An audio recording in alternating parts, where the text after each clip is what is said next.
wa rahmatullahi ta'ala wa barakatuh.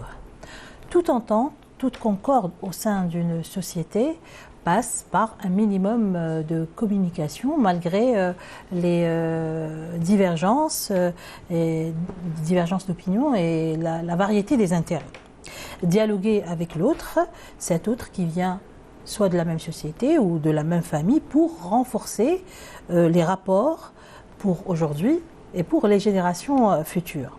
Dialoguer, s'entendre et installer un climat de concorde et de miséricorde au sein de la société. Salam alaikum wa rahmatullahi ta'ala wa barakatuh. Professeur Issa Belmeki, sur quoi se base une réelle concorde sociale? On va prendre un exemple pratique, un exemple où s'est réalisé d'une façon magistrale une concorde sociale. Par exemple, l'exemple de l'Indonésie. L'Indonésie, c'est l'un des plus grands pays musulmans, de par le nombre d'habitants. Il fait partie de l'archipel malais, de la Malaisie. Et cet archipel, donc Malaisie et Indonésie, ont embrassé l'islam, pas à travers des futuhat, mais à travers des échanges commerciaux. Pas longtemps après la hijra, déjà les Arabes ont installé un comptoir commercial à Bornéo, je crois, et de là, l'islam a commencé à rayonner. Mais la doctrine elle-même, elle est arrivée à l'Indonésie par la voie des Indes, pays animiste. Il y a polythéiste et animiste. Et là, ça a posé un problème. Pourquoi? Parce que l'Indonésie elle-même, constituée de 3000 îles, sur je ne sais pas combien de milliers de kilomètres, est composée de 300 ethnies. Et là, on va arriver au concept de concorde. 300 ethnies, donc pratiquement le même nombre de langues, même nombre de cultures variées, etc.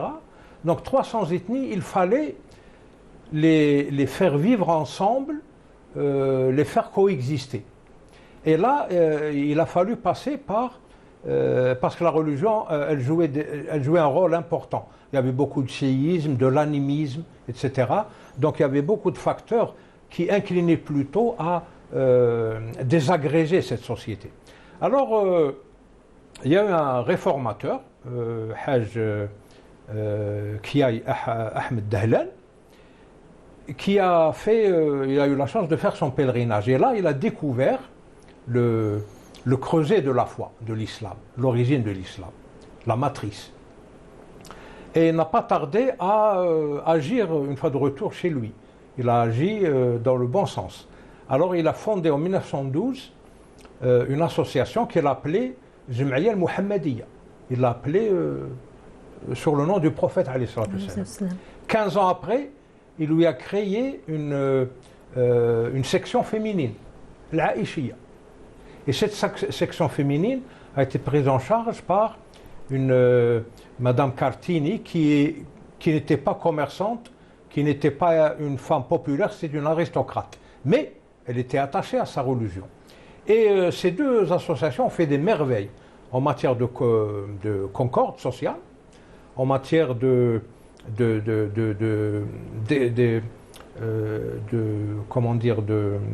d'épanouissement social, sur tous les plans. Et uniquement à partir des préceptes de l'islam. Par exemple, ils ont exploité les mécanismes des sadaqat. 75 000 mosquées ont été construites avec ça. C'est-à-dire qu'il n'y a pas eu intervention de l'État, mais alors pas du tout. Parce que l'État, même la conception occidentale de l'État-providence, ça ne marche pas tellement. Et ils n'ont pas voulu mélanger, c'est-à-dire le Haj Ahmed Dahlan et Madame Cartini, ils n'ont pas voulu mélanger le rôle de l'État avec le rôle des croyants qui devaient prendre en charge eux-mêmes l'épanouissement de leur religion du point de vue social. Alors ils ont fait des merveilles.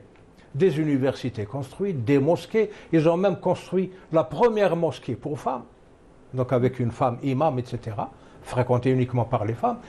Des milliers de médecins ont été formés, donc on leur a financé leurs études, etc. Ça n'a rien à voir avec l'État-providence, qui lui se chargeait des risques sociaux plus ou moins, pas entièrement, mais plus ou moins. Alors là, dès le départ, ces deux réformateurs avaient en tête la concorde sociale, l'ILF. Il fallait amener toutes ces ethnies. Vous savez, en Indonésie, en Malaisie, il y a même des nomades marins, des gens qui vivent sur la mer, comme les non-nomades vivent dans le désert, dans la mer de sable. Eux, ils vivent sur les mangroves, des sortes de forêts sous-marines. Alors, donc là, le concept de concorde est un concept intrinsèque à la société. On ne peut pas l'obtenir par voie politique. Tous les essais politiques d'arriver à une concorde ont échoué, plus ou moins. Mais la concorde, c'est une affaire commune, de la communauté. Une communauté qui s'agrippe au principe de sa religion. C'est-à-dire que cette concorde-là, ces liens forts, nous parlons d'un exemple musulman évidemment, ne peuvent être établis que sur la base d'une foi et d'un islam bien fort, ancré. Oui. Sauf que lorsque vous parlez de cet exemple-là, on ne peut omettre de dire qu'il y a le rôle de l'argent. Là, il y a eu de l'argent qui a été investi pour renforcer justement cette concorde. Oui, de l'argent de sadaqat. Oui. C'est-à-dire une sorte d'argent prescrite dans la dépense, dans l'injection dans les circuits sociaux est prescrite par la religion. Ça commence par la foi, une foi qui va pousser les musulmans à donner, donc sadaqat, qui va en fait faciliter cette fraternité et cette concorde et cette stabilité sociale. Absolument. Et je voulais aussi venir à un autre point. La concorde sociale, on l'atteint si on combat les facteurs qui désagrègent une société. Par exemple, le multipartisme. Le multipartisme dans son concept, dans sa conception occidentale, il cloisonne les sociétés. Les partis n'ont pratiquement aucun dénominateur commun. Donc c'est un cloisonnement, c'est un clivage politique des sociétés. D'accord. Mais le multipartisme, il est considéré comme faisant partie de entre guillemets, de la démocratie. Oui, mais la démocratie, il faut en parler. Hein. La démocratie, ce n'est pas uniquement un mot, une définition. C'est une pratique. Elle a des conditions, des théories et surtout deux ordres, un ordre quantitatif et qualitatif. Sans ça, il n'y a pas de démocratie. Oui, parce que aussi le monopartisme, il a créé des dégâts aussi. Oui, mais là monopartisme... C'est souvent apparenté à la dictature. Oui, absolument, oui. La concorde sociale n'est possible que lorsqu'on a en ligne de mire l'unification des différentes couches sociales, toutes fois confondues. Hein, c'est la tolérance. L'un des critères principaux, c'est la tolérance. Il y a justement une philosophe française qui a parlé de ce multipartisme qu'elle a férocement combattu. C'est Simone Veil. C'est pas la veille avec un V, mais avec un W. C'était une résistante qui était du côté du général de Gaulle durant la résistance des Français contre l'invasion nazie. C'est une philosophe qui est morte très jeune, une trentaine d'années. Elle était juive, mais elle s'est convertie au catholicisme. Et elle a combattu férocement le multipartisme. Et à ce jour, ses arguments n'ont pas trouvé de défaillance. Je voulais un résumé de ce qu'elle dit. Et je ne dirais pas que c'est conforme à l'esprit de l'islam, mais c'est conforme à la raison humaine, qui est universelle. D'ailleurs, le canard enchaîné, ou le canard enchaîné, il l'a traité la fureur antipartisane à l'état pur. Vraiment, elle était antipartisane. Et le magazine littéraire, il a traité son argumentaire de vigoureux, suggestif, tonifiant, et une démonstration qui n'intéresse pas seulement la politique, mais tous les domaines de l'activité humaine. Là, on arrive à la concorde. Voilà ce qu'elle dit.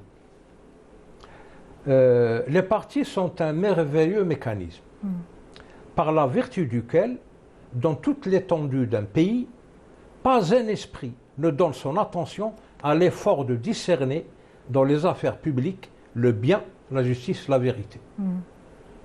Quand une société ne discerne pas le bien, la justice, la vérité, il ne risque pas d'y avoir de concorde. Bien sûr, puisqu'elle va basculer plutôt vers le chauvinisme partisan. Voilà, absolument. Il en résulte que il n'est décidé et exécuté que des mesures contraires au bien public, à la justice et à la vérité. Et voilà comment elle termine son argumentaire, je l'ai résumé. Si on confie au diable l'organisation de la vie publique, il ne pourrait rien imaginer de plus ingénieux. Bien sûr. Le multipartisme. Le multipartisme, c'est le contraire de la concorde sociale, parce qu'il n'aboutira jamais à la concorde sociale. Démocratie ou pas. Le multipartisme n'arrivera jamais à la concorde sociale parce qu'il cloisonne, il crée des clivages dans la société, des clivages... Très loin de l'entendement, absolument. Oui, pourquoi? Parce que l'entendement, voilà comment elle démontre. Pour elle, la concorde sociale, l'entendement social doivent passer par la possibilité de donner aux hommes qui composent donc le peuple la possibilité d'exprimer un jugement sur les grands problèmes de la vie publique. Alors comment empêcher, voilà le problème qui se pose, comment empêcher au moment où le peuple est interrogé, donc élection, référendum, etc., comment empêcher à ce moment-là que circulent à travers lui, donc à travers le peuple, des intérêts qui ne lui appartiennent pas. C'est ça les partis politiques. Donc aucune concorde n'est possible. Les solutions ne sont pas faciles à concevoir. Parce qu'il est évident, après examen attentif, que toute solution impliquerait d'abord la suppression des partis politiques. Un tabou de l'homme démocratique moderne. Tout à fait. Voilà. Donc c'est clair. C'est clair. Et c'est pour ça que Harb al-Ahzab, Ghazwat al-Khandaq, ne s'appelle pas Ghazwat al-Ahzab pour rien. Des gens se sont rassemblés, pas dans l'intérêt public, mais pour combattre cette religion naissante, etc. Et voilà. C'est pour ça qu'Allah subhanahu wa ta'ala nous dit « Agrippez-vous tous ensemble au câble de Dieu et ne soyez pas divisés ». Justement, Hablullah, qui a été interprété par beaucoup de mufassirin comme étant le jama'a, comme étant l'unité. Hablullah, c'est l'unité, et son contraire, c'est le firqa, la divergence, la diversité. Jama'a est pas la divergence, pardon, ou la diversité qui éloigne de l'entendre, c'est-à-dire qui crée le... Jama'a, c'est la majorité ou c'est autre chose? Elle implique la majorité. Ce qu'on appelle en islam, Sawad al-Adam. Sawad al-Adam, c'est-à-dire la majorité absolue, si vous voulez. Mais vous avez très bien cité, professeur Belmeki, l'exemple indonésien qui a médité. Mais par rapport à l'entente, il y a un autre exemple qu'il faut méditer également, c'est l'exemple du premier état de l'islam, c'est-à-dire Dawlat al-Madina, de Sayyidina Rasulullah sallallahu alayhi wa sallam. On sait qu'avant l'hégire, l'islam, c'était essentiellement la foi, les akhlaq, le bel agir, parce qu'il n'y avait pas encore d'institution politique. Après l'hégire du prophète sallallahu alayhi wa sallam de la Mecque vers Yathrib al-Madina, là sallallahu alayhi wa sallam, il arrive à Médine, mais Médine n'était pas une société hétérogène, c'est au sens où elle était très hétéroclite. On avait ce qu'on appelle les Aws et les Khazraj, qui sont des Arabes d'origine yéménite. Il y avait beaucoup de tribus juives, Bani Quraïda, Bani Qayquna, Bani Nadir. Il y avait également les Mekwa qui avaient pris la voie de l'hégire avec Rasul sallallahu alayhi wa sallam. C'est-à-dire que le prophète s'est retrouvé avec une société, certains qui avaient foi en lui, d'autres non, mais dans tous les cas qui constituaient des citoyens, mais une société très hétéroclite. Divergence culturelle, yéménite, Mekwa, différentes régions de l'Arabie, très hétérogènes, plus divergence religieuse. Qu'est-ce qu'il fait le prophète sallallahu alayhi wa sallam? Là, l'an 1 de l'hégire, il va établir une constitution qu'on appelle Mithaq al-Madina, qu'on appelle la Sahifa, qu'on appelle le Wathiqa. Avec des droits et des devoirs. Justement, des droits et des devoirs. Mais pourquoi? Justement pour garantir ce vivre ensemble, cette unité dans la diversité. Et parmi les clauses ou les articles les plus intéressants à considérer dans ce Mithaq al-Madina, qui commence par Al-Muhajirin, Al-Ansar, Al-Yahoud, Bani Aouf, Bani Qurayza, Ummatan min duni nas. Ils constituent tous une seule nation. Ensuite, un autre article qui va dire Wa alayhim an-nasr ala man haraba had al-wathiqa. Même s'il y a toute cette divergence entre eux, tous ces éléments objectifs de différence, ils sont obligés, sont tenus par le devoir de s'unir, de rester unis face à tout conquérant, tout envahisseur qui viendrait mettre en péril cet État. Tout corps étranger. Tout corps étranger. Également, si l'enfant de l'un d'entre eux se montrait injuste, leurs mains se lèveront comme celles d'un seul homme pour le sanctionner, même s'il était le fils de l'un d'entre eux. C'est-à-dire que c'est la justice, l'équité. Là, on est face à une constitution, à un mithaq de sallallahu alayhi wa sallam. C'est-à-dire que cet entendement social, cette concorde de l'ensemble de la société va être garantie par une constitution suprême. Par un texte fondamental, justement. Est-ce que justement, peut-être pour contredire un peu professeur Belmeki, est-ce que, il y a cette constitution supra qui va être là pour faire fédérer tout le monde vers une même direction. Est-ce que justement, après... On ne peut pas empêcher aussi les gens après d'avoir des avis différents, d'être des groupes. Est-ce que, entre guillemets, le multipartisme ne va pas garantir de permettre aux uns aux autres d'avoir les mêmes avis? Je termine quand même ma question, d'être canalisés en fait et entourés dans une certaine structure qui est le parti et de les empêcher d'aller faire des vagues chacun individuellement. Justement pour ensuite chaque parti est obligé de respecter la grande constitution. Non, les partis non. Oui. Les partis ne voient que leur programme. Là, il faut remplacer le mot parti par le mot communauté. D'accord. Tout en évitant le communautarisme. Mais professeur Belmeki, je reviens à l'époque du prophète, il y allait avoir des groupes. Vous allez avoir, bien que certains à connotation positive, d'autres négatives. C'est des communautés. On sait que les muhajirines, bien qu'il y avait ce dénominateur commun qui les reliait tous, c'est-à-dire l'intérêt suprême de la nation. Et la nécessité de préserver la concordance. Mais il y avait des groupes. Il y avait les muhajirines, ce pas des groupes, les ansar. C'est des communautés. On va écouter ça. Ouais. Ouais. C'est des communautés. C'est des communautés. Les communautés musulmanes se sont fondues dans l'islam, donc dans un référent identitaire supra-communautaire. Et l'islam a toujours combattu les ismes. Il a combattu le tribalisme, mais il a conservé la tribu. Il a combattu la politique de la tribu, le tribalisme, Hamiyut al-Jahiliya, etc. Le clanisme, les clans. Il n'y a pas de clan en islam. Et dans le Wathiqa, il n'y a pas de clan, il n'y a pas de parti. Il y a des communautés qui doivent s'entre-respecter, sans imposer un communautarisme. Il y a un pays qui existe où le communautarisme bat son plein. Il est devenu même confessionnalisme. Le président de la République doit appartenir à une confession donnée, le Premier ministre a une confession donnée, le président du Parlement a une confession donnée, etc. Sans citer ce pays. Oui, bien sûr, ce n'est pas la peine de citer. Mais voilà où mène le communautarisme débridé. Ou mène le multipartisme. Il ne s'en sort pas d'ailleurs. Oui, c'est là où mène le multipartisme. Chaque confession a son parti. Elle est sous une casquette partisane. Ce qu'a fait le prophète, d'abord il a fondé un État de droit. Donc, dans la Wathiqa, il y a un ensemble de règles juridiques. C'est le Wathiqa. Ce n'est pas un document religieux. C'est un document civil, civique, séculier, mais qui convient à tout le monde. On le définit comme étant un pacte. Voilà.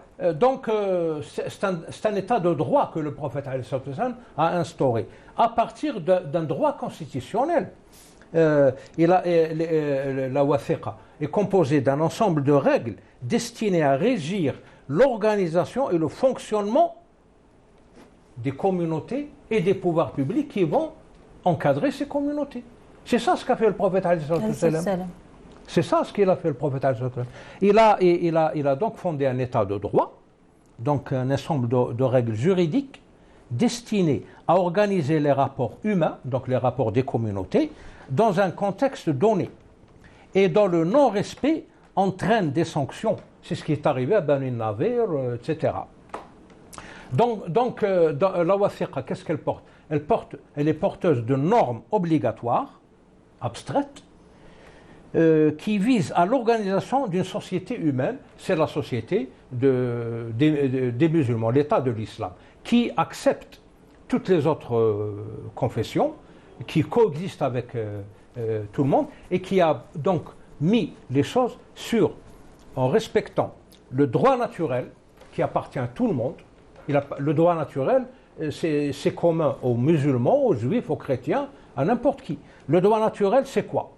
C'est un ensemble de principes immuables, universels et non écrits que l'on fait procéder de la volonté divine. Donc il y a dans cette wathiqa un ensemble de règles juridiques, donc de droit, donc c'est un état de droit, un ensemble, donc un fond de droit naturel que personne ne peut contester, droit constitutionnel, droit coutumier.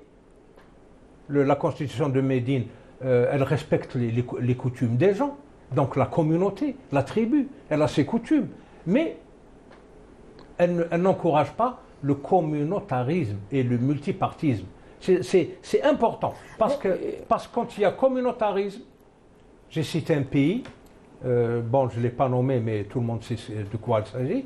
Donc le communautarisme, le confessionnalisme, le multipartisme, c'est des choses qui vont contre la concorde et l'entente sociale. Justement, je pense que par rapport à ce que vous dites, professeur, par rapport au multipartisme, ça dépend de la connotation qu'on lui donne. Si on définit le multipartisme, quand vous le faites, comme étant quasiment un synonyme de communautarisme, de division, d'idéologie.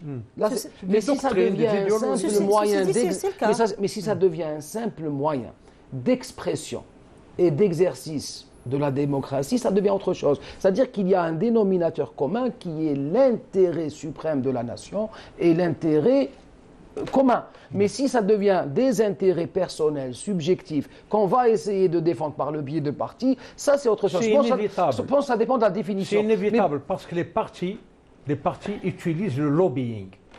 Mais pour revenir au mitaq du prophète sallallahu alayhi wa sallam, deux principes essentiels qui jalonnent cette constitution de Médine et pour préserver justement cette unité. La liberté religieuse. Lil Yahudi dinuhum wa lil muslimina dinuhum. C'est écrit noir sur blanc. Et le Coran est un peu plus clair sur la question. On ne peut pas être plus clair sur la question. Comme dit Nokoum Ali a dit, à vous votre religion et j'ai la mienne. Et le prophète sallallahu alayhi wa sallam a concrétisé ce principe de manière magistrale. Lorsque les chrétiens de Najran ont entendu parler de ce mitaq, puisque les Juifs l'avaient déjà rejoint. Ils voulaient rejoindre, il allait y avoir un document annexe qui allait joindre les chrétiens de Najran au mitaq de la Médina. Ils sont venus à Médine, une délégation est venue rendre visite au prophète sallallahu alayhi wa sallam. Et Nisaburi, dans Asbab al-Nuzul, le premier verset de Ali Oman, ont fait le descriptif, comment cette visite a eu lieu. Le wafd de Najran arrive à Médine, il vient voir le prophète sallallahu alayhi wa sallam. Ils lui disent là à Médine, il y a des synagogues, vous avez la mosquée, mais il n'y a pas d'église. Et là, on veut célébrer la messe. Comment on fait? Qu'est-ce qu'il fait sallallahu alayhi wa sallam? Il leur propose, il met à leur disposition la mosquée de Médine pour qu'ils y célèbrent la messe. Et là, Nisaburi rapporte, il dit فَصَلَّوْا إِلَى بَيْتِ الْمَقْدِسِ فِي مَسْجِدِ رَسُولِ اللَّهِ. Dans la mosquée du prophète, une messe a été... Et là, beaucoup de nos co-religionnaires ne le savent pas. Est-ce qu'aujourd'hui, on peut concevoir qu'une messe soit célébrée dans une mosquée? Or, le prophète sallallahu alayhi wa sallam, qui est le modèle par excellence, l'a permis à son époque. C'est-à-dire, certains vous diront que c'était par diplomatie, je sais ce qu'ils diront, mais il l'a fait. Il l'a fait. La messe a été célébrée dans sa mosquée sallallahu alayhi wa sallam. Ensuite, Le Nisaboui raconte, et le Rahib et le prophète ont eu un dialogue. C'est là où il y a eu la révélation, Alif Lam Mim, Allahu la ilaha illa huwa, le premier verset de Anzal al-Tawrat ou l'Injil, et tout le verset des révélations relatifs aux révélations antérieures. C'est le premier verset de Ali Oman. Mais ça s'est fait. Le prophète sallallahu alayhi wa sallam, donc, un des principes élémentaires. Pour leurs autres messes. Il y a que la littérature, la tradition nous rapporte que cette messe qui a été célébrée. Ensuite, chrétiens, juifs, chacun a eu leur lieu de culte, mais c'est un modèle qu'il faut méditer. Oui. Le deuxième grand principe, après la liberté religieuse, qui est le garant de la concorde dans une société du vivre ensemble, c'est la liberté d'expression. Le prophète sallallahu alayhi wa sallam, c'est vrai que beaucoup de tribus ont adhéré, mais tout le monde n'était pas obéissant comme les musulmans. Certains n'hésitaient pas à critiquer le prophète sallallahu alayhi wa sallam. Abdullah ibn Salloul, la littérature dit comme c'est le munafiqin. Mais il avait tout un hizb entre guillemets derrière lui. Et il n'hésitait pas à critiquer les décisions du prophète. Cher Ali, à la 5e année de l'Hégire. Et qu'est-ce qu'il lui dit, Sidna Omar? Sidna Rasulullah, laisse-moi l'éliminer, il est en train de vous critiquer ouvertement, c'est inacceptable. Sallallahu alayhi wa sallam, comment il lui répond? En langage moderne, je ne veux pas qu'on dise que Mohammed assassine ses citoyens. Oui. Ou assassine Semmek al-Yahoudi, qui était à la tête d'un groupe de juifs, et rédigeait des vers critiquant le prophète sallallahu alayhi wa sallam. Il critiquait le prophète et les musulmans. Sayyidina Omar lui demande la même chose et d'autres compagnons. Il leur dit non. L'enfer l'attend. Le prophète sallallahu alayhi wa sallam était, il y a même des orientalistes qui ont fait des études, ils disent que l'État de Médine est loin d'être une théocratie dictatoriale comme on a souvent tendance à le penser. Bien au contraire, la liberté d'expression y est encouragée. Oui. Et là, sallallahu alayhi wa sallam nous donne un modèle. C'est le summum de la démocratie. C'est le summum de la démocratie, mais relié à des principes supérieurs. Ce n'est pas cette démocratie partisane dont vous parlez très justement, où chacun essaie de défendre ses intérêts. Mais alors aujourd'hui, si on revient aujourd'hui, où est-ce qu'elles vont s'exprimer les différentes opinions où Mais directement, on appelle ça la démocratie directe. Comment ça directement? Où? Il n'y a pas de lieu, on s'exprime, c'est tout. Justement, pour aborder dans le sens du professeur Belmeki, là vous parlez de la démocratie participative, c'est-à-dire qu'on doit avoir des partis, on doit avoir des députés, on doit avoir des parlements. Là, certains, comme professeur Belmeki, les citoyens n'ont pas, excusez-moi, les citoyens n'ont pas accès, supposons qu'il n'y a pas de parti. Ils ont des représentants. Ils ont des représentants. On est toujours dans la démocratie représentative. Ils ont des représentants dans une jama'a, dans une je sais pas moi, une assemblée. Ils ont des représentants. C'est le fameux, ça fait partie. Elles existent. Oui, c'est la théorie. Ça fait partie des théories. Mais professeur Belmeki, chaque groupe va avoir son idéologie, ses idées à défendre. Oui, il est libre. Il a des amateurs de son idéologie. Ils votent pour lui, il les représente. Vous savez, le général de Gaulle, il a été élu par des grands électeurs, pas par les urnes, hein. Des grands électeurs qui représentent des sensibilités diverses dans la société. Il a été élu et ça a été très bénéfique pour la France. Le gaullisme, ça a été très bénéfique pour la France. Le Bay'a, c'est les grands électeurs. C'est les grands électeurs. C'est un concept de grands électeurs. Il y a la théorie de la représentativité, du mandat représentatif. Quand on crée des partis, c'est fini, c'en est fait de la démocratie. C'en est fait. Pourquoi? Parce que la démocratie, telle qu'on la conçoit philosophiquement, en philosophie politique, elle s'organise autour de deux choses. D'abord des conditions, comme vous avez dit, liberté de penser, liberté de s'exprimer, etc. Liberté de choix. Si je choisis d'être juif, c'est mon problème, c'est mon affaire. Je dois être libre de choisir d'être ce que je veux. Et si on est plusieurs, on se fait représenter par un représentant. Vous savez, à Gherdaya, dans l'assemblée de la communauté ibadite à Gherdaya, il y a le caillou du juif. Un caillou, donc un siège, c'est la place du marché de Gherdaya. Il y a des sièges concentriques, donc, où s'assoient les représentants de la communauté ibadite. Il y a quand même cette ville, il y a quand même cette ville du Mzab. 5 sont millénaires et 2 sont plus récentes. XVIIe, XVIIIe siècle. Et il y a même le caillou du juif, le siège du juif, qui représente la communauté juive. Et qui c'est qui a amené cette communauté juive à Gherdaya? C'est Ami Saïd, un réformateur qui a remarqué que dans la région du Mzab, on manquait cruellement de main-d'œuvre spécialisée, de métiers artisanaux, etc. Et bien, il est allé en Tunisie, à Gerba, il a amené 40 familles juives. Ils leur ont construit une synagogue, ils leur ont donné des logements pour qu'ils apprennent aux Mozabites ces métiers artisanaux. Et ils avaient leur siège. C'est devenu une communauté à Gherdaya, la communauté juive. Ils avaient leur siège, un représentant. C'est ça la démocratie, ce n'est pas les partis. Les partis, c'est un vase clos qui a sa doctrine, son idéologie, et vous devez vous y tenir aux dépens du bien public, de la justice et de la vérité. C'est ça le problème des partis. Alors, je vous cite un exemple. Quand le prophète est décédé, l'affaire de la Saqifa, quand on a élu Abu Bakr as-Siddiq, il y a des Ansars qui n'étaient pas contents.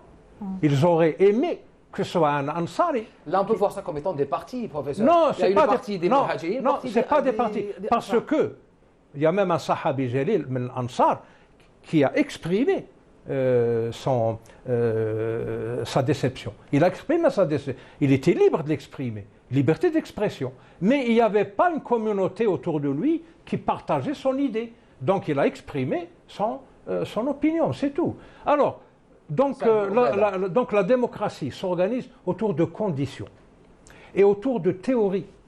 On a parlé de la théorie de la représentativité, du mandat représentatif. Ça, on n'a pas besoin de parti en démocratie. Il suffit qu'il y ait une bonne représentation des citoyens.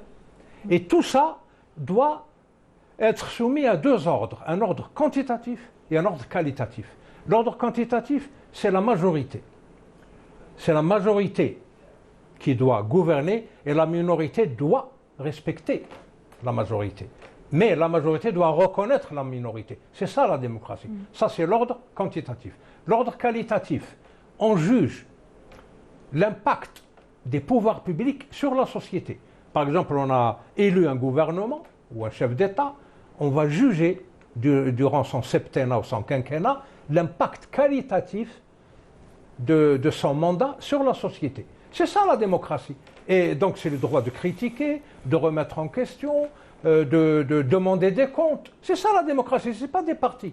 C'est faux, ce n'est pas du multipartisme. Le multipartisme, c'est une invention diabolique qui se fout absolument du bien public, de la justice et de la vérité. Il n'y a que l'intérêt partisan qui compte. Et c'est ça le problème dont parle Simone Adolphine Veil. Et elle a parfaitement raison. Je pense qu'il y a deux concepts qui nous donnent une idée assez claire du regard de l'islam par rapport à cette idée de divergence d'opinion dans la diversité. C'est la désignation de Othman ibn Affan, la manière avec laquelle il a été désigné comme khalifa, et la notion de ijma', de consensus. On sait que Abu Bakr, lorsqu'il est arrivé, il a senti son heure se rapprocher, il leur dit, il a laissé une wasiya, c'est-à-dire qu'il a laissé une sorte de testament pour que son successeur soit désigné, soit Omar. Mais il ne l'a pas imposé. Il a dit, Hel tardawn. Il a fait un prêche aux musulmans. Est-ce que vous êtes d'accord avec moi? Je n'ai pas choisi mon fils, Abdullah, mais ni un parent. J'ai choisi celui que je considère étant le meilleur pour vous, Omar. Ils ont dit, Sami'na wa ata'na. Ils ont été d'accord. C'est-à-dire qu'il a eu l'accord de la communauté avant de laisser le testament à Omar. Lorsque Omar a été poignardé lâchement, ils sont sa fin proche. On vient lui poser la même question. Qui tu nous recommandes après toi? Qu'est-ce qu'il leur répond? J'ai eu la responsabilité de vous porter durant ma vie, je ne vais pas prendre cette responsabilité après ma mort. Ramener 6 candidats, c'est un affaire.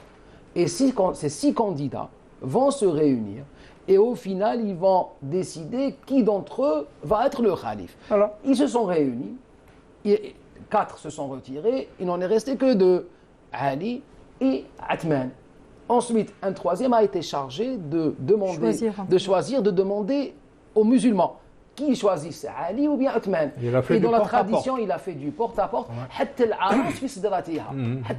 Il a demandé à tout le monde, aux nouvelles mariées, aux jeunes filles, Othman ou bien Omar. La majorité l'a emporté, c'était Othman. Là, une fois que Othman a été désigné. C'est le vote, quoi. C'est le vote. Mais il y avait des gens qui étaient pour Ali, d'autres qui étaient pour Othman. Mais une fois que le vote a eu lieu, il y a la notion de consensus qui va s'imposer. C'est-à-dire que c'est la majorité, le Sawad al-A'dam qui va l'imposer. Oui, mais il n'y avait pas de parti othmanien et de parti alite. Mais l'appellation moderne. Mais il y avait un groupe qui était ça, c'est le communautarisme, là. Après, c'était autre chose. Non, je ne parle pas de chiisme. Non. Je parle durant cette élection. Ceux qui ont refusé la gouvernance de Non, ça va des chiisme, on ne parle pas de ça. On parle durant l'élection. Mais une fois que l'élection a eu lieu et qu'il y a eu le calife, toute la communauté, dont Ali lui-même, toute la communauté s'est mise sous le giron du khalifa légitimement élu. Mais là, il va y avoir un autre concept en droit musulman, qui est le concept du ijma', du consensus. Au début de l'islam, le nombre de musulmans était limité. Là, il va y avoir le consensus. Tout le monde pouvait donner son avis. Mais le problème allait se poser quand l'islam s'est répandu. Le consensus était devenu quasiment impossible. Là, on parlait plus de consensus de tous les musulmans, on parle de consensus de Ahl al-Ilm. On a été obligé de le limiter. C'est un peu ce qui s'est passé avec la démocratie. Durant la période grecque, c'était la démocratie directe, c'est-à-dire qui s'exerçait par les citoyens eux-mêmes. Mais lorsque le concept s'est développé, c'est devenu la démocratie participative. C'est-à-dire qu'on est obligé d'avoir des instruments pour l'exercer. C'est quoi ces instruments? Ça va être des partis, ça va être des députés, ça va être des élus, ça va être pour qu'il y ait un intermédiaire entre le peuple et l'exercice du pouvoir. La démocratie, à la base, c'était l'invention d'un dictateur, d'un tyran, Clisthène, au VIe siècle avant Jésus-Christ. Il a pris le pouvoir en mettant à la porte les gérontes. Donc il a mis fin à la gérontocratie, il a mis fin à la plutocratie, le gouvernement derrière ça, il a pris le pouvoir. C'était un tyran. Mais il fallait qu'il contrôle. Il voulait contrôler cette société. Alors qu'est-ce qu'il a fait? Il a édicté, il a obligé les gens à venir quotidiennement à l'agora. L'agora, c'est la place publique. Et ils doivent discuter de leurs problèmes. Évidemment, dans l'agora, il avait ses oreilles et ses yeux qui lui rapportaient ce dont parlent les gens. Donc, la démocratie de Clisthène, à l'origine, c'est l'invention d'un tyran qui voulait contrôler la société. Il a même placé des portes étroites qui menaient à l'agora avec de la peinture rouge. Si vous n'êtes pas porteur d'une tache de peinture rouge, ces soldats ou ces policiers vous signalez, vous n'êtes pas allé à l'agora. Ce n'est pas de la démocratie, ça. Un siècle plus tard est venu Périclès. Périclès, c'est l'âge d'or d'Athènes, c'est la démocratie, c'est ceci, cela. Mais dans la démocratie de Périclès, les femmes étaient des objets. Donc la moitié de la société, c'était des objets qu'on héritait. Ni les esclaves, ni les mineurs, personne. On héritait la femme avec le trika. Quand un défunt mourait, sa femme faisait partie des meubles et de la maison. On l'héritait. Même chez les Arabes avant l'islam. Oui, on parle de la démocratie athénienne. Alors, les métèques, les étrangers, ils étaient 400 000. Ils n'existaient pas. Politiquement, ils n'existaient pas à Athènes. Ce que les Athéniens appelaient les pièces détachées humaines, c'est les pauvres mineurs qui tiraient de l'argent, le feva, parce qu'Athènes est devenue puissante avec l'argent de son argent. Donc il y avait des mines d'argent et les pauvres bougres qui travaillaient dans ces mines, ils n'existaient pas et on les appelait les pièces détachées humaines. Alors, moi quand on parle d'instruments de démocratie, dans une telle démocratie, moi, je regrette, ça ne marche pas. Et quand on fait une analyse politique de la démocratie, du phénomène démocratique, à ce jour, l'humanité a essayé plus de 30 modèles démocratiques. Il n'y a pas un seul qui soit parfait, qui soit complet comme celui de Médine. Il n'y en a pas un seul. Il y a toujours quelque chose qui cloche. Il y a des minorités qui souffrent. Il y a des laissés pour compte, etc., etc. Il y a des lobbies qui viennent tout fausser, etc., à travers les partis politiques.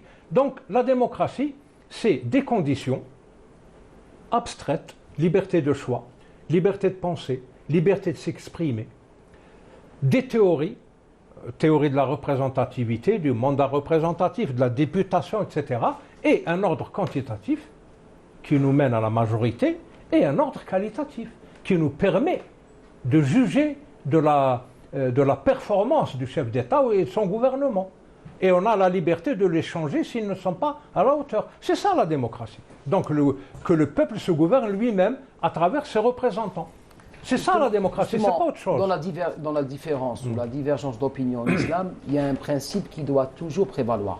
C'est celui de l'unité dans la diversité. C'est-à-dire, d'où le sens du verset « A'tasimu bihablillahi jami'an wa la tafarraqu » Et le prophète... Accrochez-vous à la corde de Dieu. Et là, je vous cite Qadi Iyad qui dit « Al-ulfa ihda fara'id ad-din wa arkan al-shari'a » L'unicité ou la concordance est une des obligations de la religion et un pilier de la sharia. Et l'Imam Abd Qadir, dans le même sens, dit le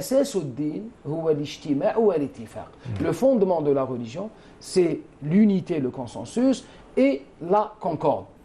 Pourquoi la concorde est si importante en islam? Pourquoi toute cette importance ou cette place fondamentale accordée à la concordance? Tout d'abord, c'est un reflet du tawhid, de l'unicité.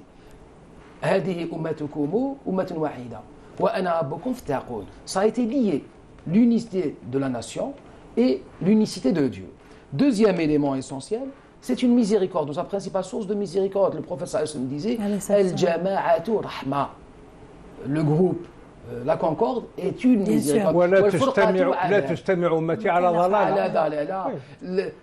Ma nation ne peut pas se réunir autour d'un égarement. La majorité absolue ne peut pas se...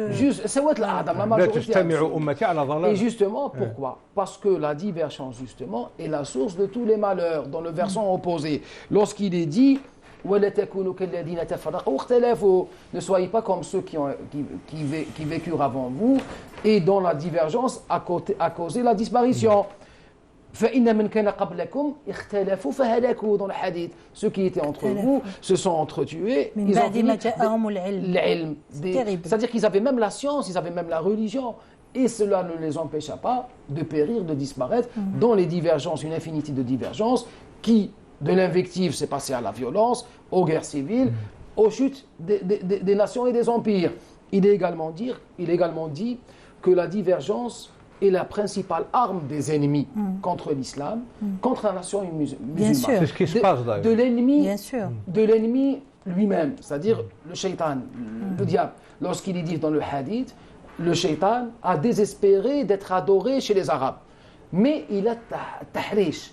Il sème la haine entre les fidèles. La sédition, la dissidence. Il y a même un hadith en ce sens où le shaitan a ses armées, a ceux qui travaillent pour lui, des démons, et qu'il envoie un peu partout.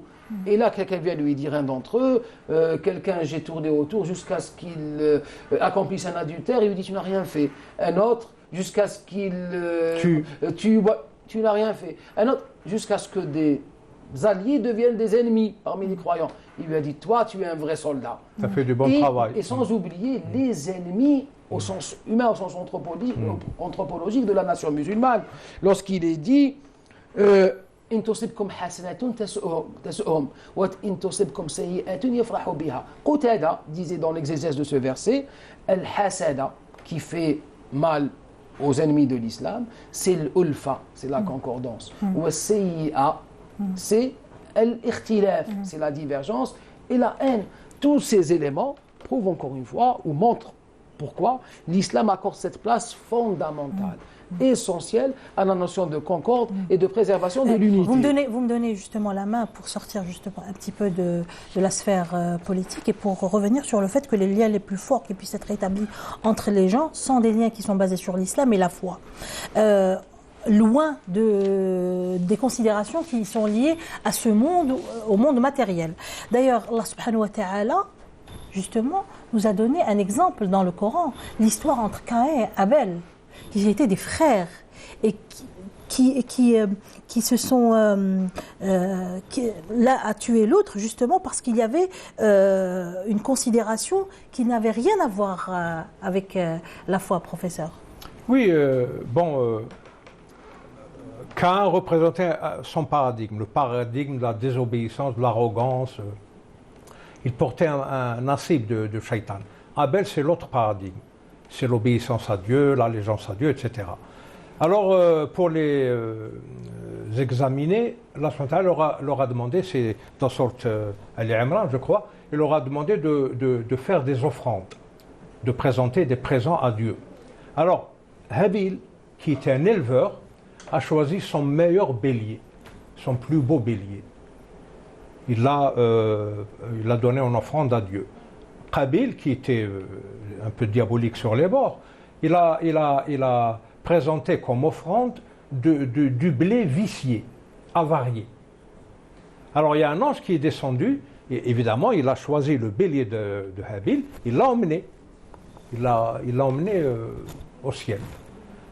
C'est ce bélier qui apparaît dans le sacrifice de Sna Ibrahim et Sayyidina Ismaïl. C'est lui qui est revenu. Ça, c'est une autre histoire. Mais le problème, c'est que Qabil n'a pas accepté que Dieu favorise Habil. C'est par jalousie. La jalousie, comme vous l'avez dit la dernière fois, c'est un sentiment de haine, un sentiment négatif, un sentiment qui n'a rien à voir avec la taqwa. Vous l'avez dit la dernière fois. Et vous avez raison. Donc, cette envie, ce hasad, Qabil était un envieux vis-à-vis de son frère. Eh bien, il l'a objectivé en le tuant. Il a été l'auteur du premier crime de l'humanité. Donc, c'est ça. Mais ça, c'est vrai. C'est des causes. Min mujibet adam l'ilaf. C'est l'une des causes. Ce genre de comportement est l'une des causes principales de l'impossibilité de réaliser la concorde et l'entente sociale. Professeur Melki, comme l'a si bien dit Madame Yasser. C'est pas quelque chose de petit, ça peut prendre des proportions. Mais ça a été c'est des paradigmes. Mais c'est toujours l'intérêt matériel pour Qabil et Habil. Mais la cause originelle de la discorde, c'est le mariage. Les sœurs, oui. Une femme. Parce que Adam et Hawa, à chaque fois, ils mettaient au monde deux jumeaux, un garçon et une fille. Qabil et sa sœur, on dit qu'ils sont nés au paradis avant la descente. Non, ils ont été conçus au paradis. Ou conçus au paradis. Mais nés sur terre. Divergence entre les récits disant qu'ils ont été conçus au paradis. Habil et sa sœur étaient conçus et nés sur terre. Or là, lorsqu'il a été demandé, mais ils ne se mariaient pas en même temps. Habil devait épouser la sœur, devait les croiser de Qabil. Et Qabil, la sœur, Qabil, c'est l'envie. Comment moi je vais épouser une terrienne? Et toi, tu vas épouser celle qui a été conçue, qui est née au paradis. Il ne l'a pas accepté. Et là, pour trancher entre les deux, il leur a été demandé justement de faire cette offrande. Mais justement, ça nous renvoie vers comment la matière, le medda, l'intérêt du bas monde, sème cette haine même entre les frères. C'est pour ça que, là je vous cite la hikmah des Arabes qui disait « Ittiba'ul ahwa'i yufarriq » L'intérêt du bas monde, les passions sèment la divergence et sèment la haine. Le Coran est très clair sur la question. « Tuhibbuna al-mala hubban jamma wa ta'kuluna ath-thurata aklan lamma » Vous aimez tant les fortunes et vous transgressez tellement lorsqu'il s'agit d'héritage, de tel cas. Or, on le voit aujourd'hui dans nos familles autour de nous, la plupart des divisions font suite à des questions de divergence successorale qui se rapportent au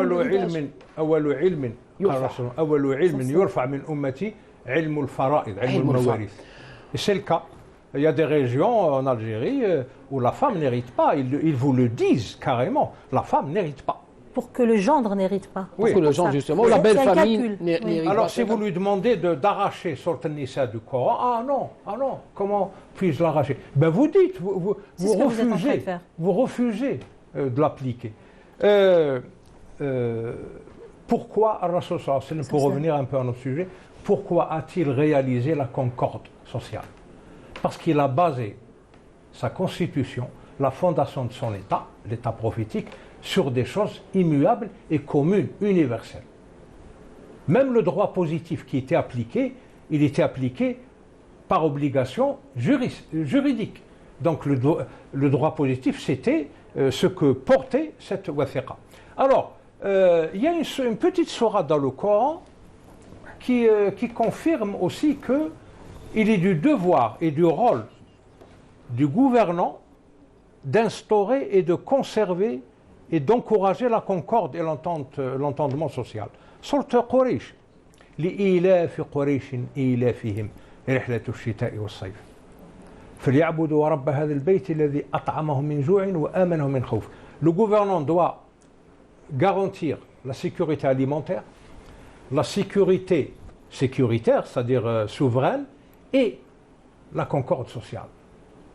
Ça rejoint ce que disait Confucius à ses disciples.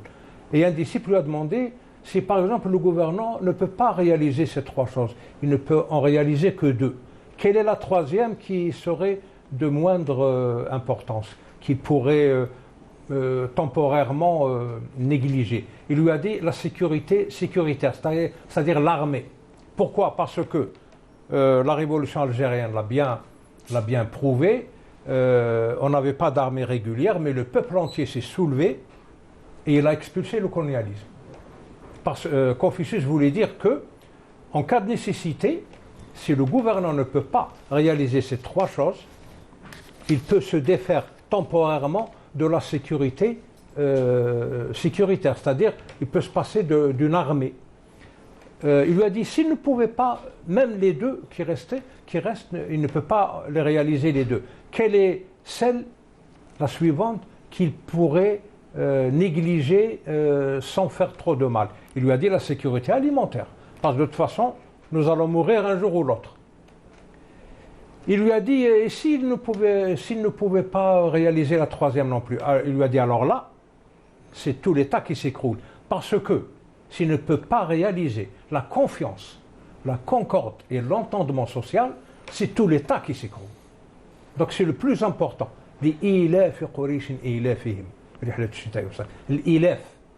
c'est la concorde sociale et l'entendement social. C'est le plus important. Parce que quand vous arrivez à réaliser ça, les deux autres viennent facilement. Justement, professeur, puisque vous nous menez sur le terrain du comment maintenant, comment réaliser cette concorde, cette préservation de l'unité.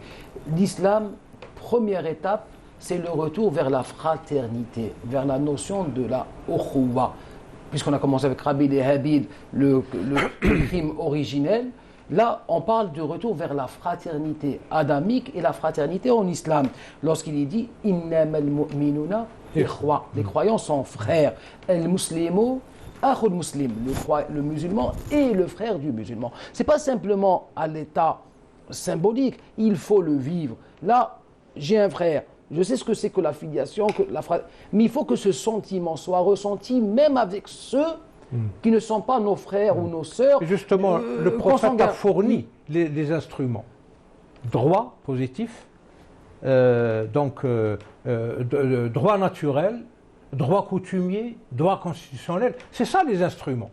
Il les a fournis dans le Wathiqa. Parce que là, la fraternité, ça, on peut dire que c'est de la littérature.